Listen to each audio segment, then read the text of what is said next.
This video is about adding fractions together, but I'd like to talk about this example first, where I have 1 nickel plus 2 dimes. Now you can't add nickels and dimes together. You could say you've got 3 coins, but then you lose the value.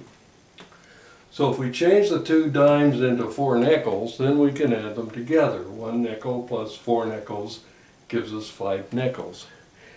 And fractions are exactly the same. We have to be adding fractions that represent the same value. For example, if you take 1/2 plus 1/4, the way they're written there, I can't really do anything with them. If you go back to the chocolate bar example, what we've got is, here's the chocolate bar. We've got 1/2 and we've got 1/4. Now the easiest way to add these together is to say, okay, this 1/2 is worth 2/4. So now I can add them together. I've got 2/4 plus 1/4 gives me 3/4. Now you notice you don't change the number on the bottom. If you got 2/4 in one hand and 1/4 in the other, and you put them together, they're still quarters. They're not going to change. So once you've got that denominator, you're stuck with it. How did I get from the 1/2 to the 2/4? Well, that was the first video talking about whatever you multiply the bottom number by, you've got to multiply the top by the same thing. Now let's take a look at another example.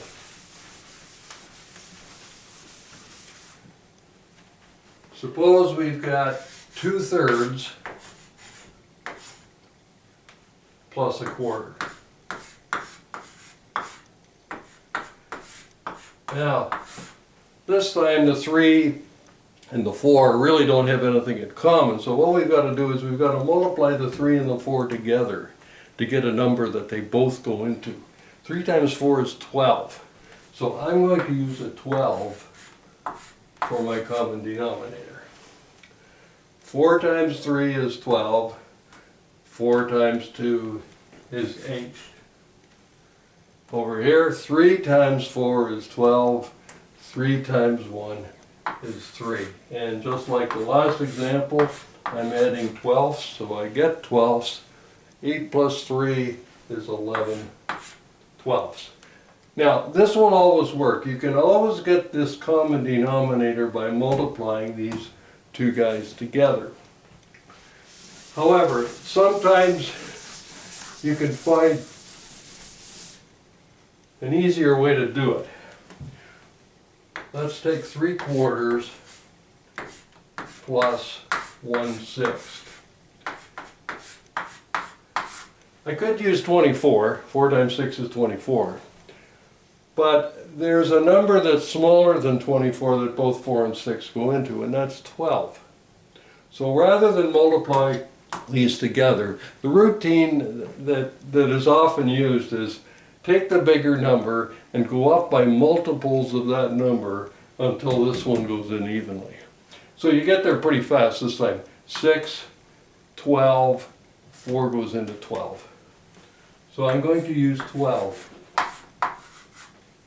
Now, 3 4s are 12, 3 3s are 9, 2 times 6 is 12, 2 times 1 is 2. And there again, we're adding twelfths.